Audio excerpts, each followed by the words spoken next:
नमस्कार। आकाशवाणी कटक आंचलिक संवाद पढ़ुचंती सत्यव्रत बेहुरा।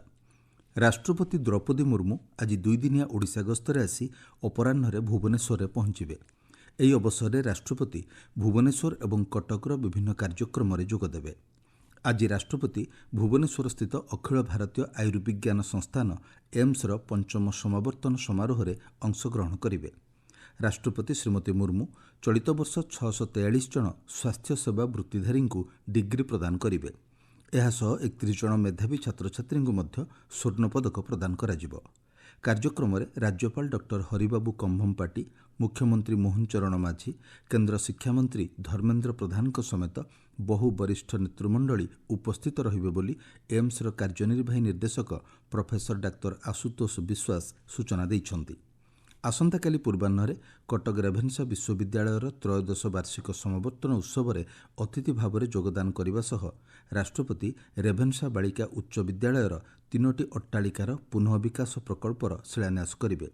ଏହାପରେ ଆଦିକବି ସାରଳା ଦାସଙ୍କ ଜନ୍ମବାର୍ଷିକୀ ସମାରୋହରେ ଯୋଗଦେବା ସହ କଳିଙ୍ଗ ରତ୍ନ ପୁରସ୍କାର 2024 ପ୍ରଦାନ କରିବାର କାର୍ଯ୍ୟସୂଚୀ ରହିଛି। ରାଷ୍ଟ୍ରପତିଙ୍କ ଗସ୍ତ ସମୟରେ ଗ୍ରହଣ କରାଯାଇଥିବା ସୁରକ୍ଷା ବ୍ୟବସ୍ଥା ସମ୍ପର୍କରେ କଟକ ଡିସିପି ଋଷିକେଶ ଖିଲାରୀ କହିଛନ୍ତି, 50 ରୁ ଉର୍ଦ୍ଧ୍ୱ ପ୍ଲାଟୁନ ଫୋର୍ସ ତଥାପି ଆମର ଯୋଉ ଲୋକାଲ ଅଛନ୍ତି ଆରାଉଣ୍ଡ 20 ପ୍ଲାଟୁନ ପାଖାପାଖି କାରକେଡରେ ହିଁ ଆରେଞ୍ଜମେଣ୍ଟ ଅଛି। ମାରକରେ ଏବେ ଯାଇ ଯୋଉ ଆସିଛି 6ଟା ଜାଗାରେ ଆସିଛି, ସେ ଅନୁସାରେ ଆମର ଆରେଞ୍ଜମେଣ୍ଟ କରାଯାଇଛି। ଯାତ୍ରୀ ସୁରକ୍ଷାରେ ଉନ୍ନତି ଆଣିବା ଏବଂ ଟ୍ରେନ୍ରେ ଅପରାଧ ରୋକିବା ଉଦ୍ଦେଶ୍ୟରେ ସମସ୍ତ 74,000 ଟ୍ରେନ୍ ବଗି ଏବଂ 15,000 ଲୋକୋମୋଟିଭ୍ରେ ସିସିଟିଭି କ୍ୟାମେରା ଲଗାଯିବ। ଏଥିଲାଗି ରେଳମନ୍ତ୍ରୀ ଅଶ୍ୱିନୀ ବୈଷ୍ଣବ ଅନୁମତି ପ୍ରଦାନ କରିଛନ୍ତି। ପ୍ରତ୍ୟେକ ରେଳବଗିରେ 4ଟି ଡୋମ୍ ସିସିଟିଭି ଏବଂ ପ୍ରବେଶ ପଥରେ 2ଟି ଓ ଲୋକୋମୋଟିଭ୍ରେ 6ଟି ସିସିଟିଭି କ୍ୟାମେରା ଲଗାଯିବ।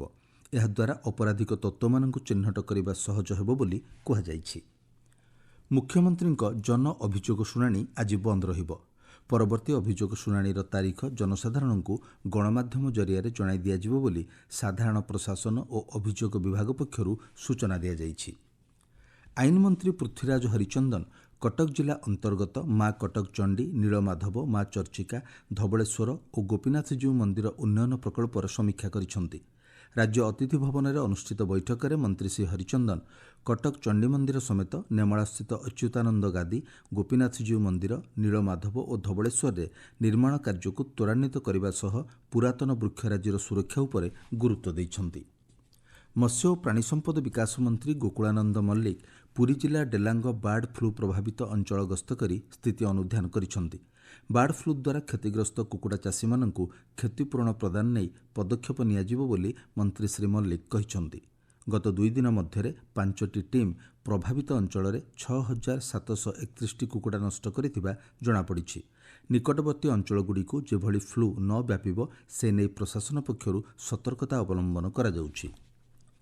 ବିଧାନସଭା ଷ୍ଟାଣ୍ଡିଂ କମିଟି ଆଜି ବ୍ରହ୍ମପୁର ବିଶ୍ୱବିଦ୍ୟାଳୟ ଗସ୍ତରେ ଯିବେ। ବିଶ୍ୱବିଦ୍ୟାଳୟ କର୍ତ୍ତୃପକ୍ଷ ଦେଇଥିବା ସୂଚନା ଅନୁଯାୟୀ ଏହି କମିଟି ବିଶ୍ୱବିଦ୍ୟାଳୟର ବିଭିନ୍ନ ଆବଶ୍ୟକତା ଉପରେ ସମୀକ୍ଷା କରିବା ସହ ଛାତ୍ରଛାତ୍ରୀ, ଅଧ୍ୟାପକ ଏବଂ କର୍ମଚାରୀଙ୍କ ସହ ମତ ବିନିମୟ କରିବାର କାର୍ଯ୍ୟସୂଚୀ ରହିଛି। ଏହାପରେ କମିଟି ତାଙ୍କ ରିପୋର୍ଟ ସରକାରଙ୍କୁ ପ୍ରଦାନ କରିବେ। ଶ୍ରାବଣ ମାସର ପ୍ରଥମ ସୋମବାରରେ ଆଜି ଭଦ୍ରକ ଜିଲ୍ଲା ଆରଡ଼ିର ବାବା ଆଖଣ୍ଡଳମଣିଙ୍କ ପୀଠରେ ଶତାଧିକ କାଉଡ଼ିଆ ଭକ୍ତ ବଡ଼ି ଭୋରୁ ଜଳାଭିଷେକ କରିଛନ୍ତି। ଜିଲ୍ଲା ପ୍ରଶାସନ ପକ୍ଷରୁ ଶୃଙ୍ଖଳିତ ଦର୍ଶନ ଏବଂ ଜଳ ଅର୍ପଣ ସକାଶେ ତ୍ରିସ୍ତରୀୟ ସୁରକ୍ଷା ବ୍ୟବସ୍ଥା କରାଯାଇଛି। ନଦୀଘାଟରେ ଓଡ୍ରାଫ୍, ଦମକଳ ଏବଂ 11 ପ୍ଲାଟୁନ ପୋଲିସ ମୁତୟନ କରାଯାଇଛି। ମାମଲାଗୁଡ଼ିକର ଆପୋଷ ସମାଧାନ ପାଇଁ ସୁବର୍ଣ୍ଣପୁର ଜିଲ୍ଲା ଆଇନ ସେବା ପ୍ରାଧିକରଣ ପକ୍ଷରୁ ବିଶେଷ ମଧ୍ୟସ୍ଥତା ଅଭିଯାନ ଅନୁଷ୍ଠିତ ହେବ। ସାରା ଦେଶରେ ଚଳିତ ମାସ 1 ତାରିଖରୁ ଆରମ୍ଭ ହୋଇଥିବା ଏହି ଅଭିଯାନ ଆସନ୍ତା ସେପ୍ଟେମ୍ବର 30 ତାରିଖ ପର୍ଯ୍ୟନ୍ତ ଚାଲିବ। ଅଦାଲତରେ ମାମଲାର ବିଚାର ନ କରି ଏକ ନିରପେକ୍ଷ ତୃତୀୟ ପକ୍ଷଙ୍କ ସହାୟତାରେ ସମାଧାନର ପନ୍ଥା ବାହାରିପାରିବ ବୋଲି ଜିଲ୍ଲା ଆଇନ ସେବା ପ୍ରାଧିକରଣ ପକ୍ଷରୁ କୁହାଯାଇଛି। ମାଧ୍ୟମିକ ଶିକ୍ଷା ପରିଷଦ ଦ୍ୱାରା ପରିଚାଳିତ ପତ୍ରମାଧ୍ୟମ ଶିକ୍ଷା ପାଠ୍ୟକ୍ରମ 2025-26 ବର୍ଷରେ ନାମ ଲେଖାଇବା ପାଇଁ ଆଜିଠାରୁ ଆବେଦନ ପ୍ରକ୍ରିୟା ଆରମ୍ଭ ହେଉଛି। ଏହି ପାଠ୍ୟକ୍ରମ ସମ୍ବନ୍ଧୀୟ ସମସ୍ତ ତଥ୍ୟ ମାଧ୍ୟମିକ ଶିକ୍ଷା ପରିଷଦ ୱେବସାଇଟ୍ରେ ଉପଲବ୍ଧ ହେଉଛି। ରାଜ୍ୟର ବିଭିନ୍ନ ସ୍ଥାନରେ ସାମାନ୍ୟରୁ ମଧ୍ୟମ ଧରଣର ବର୍ଷା ହୋଇଯାଇଛି।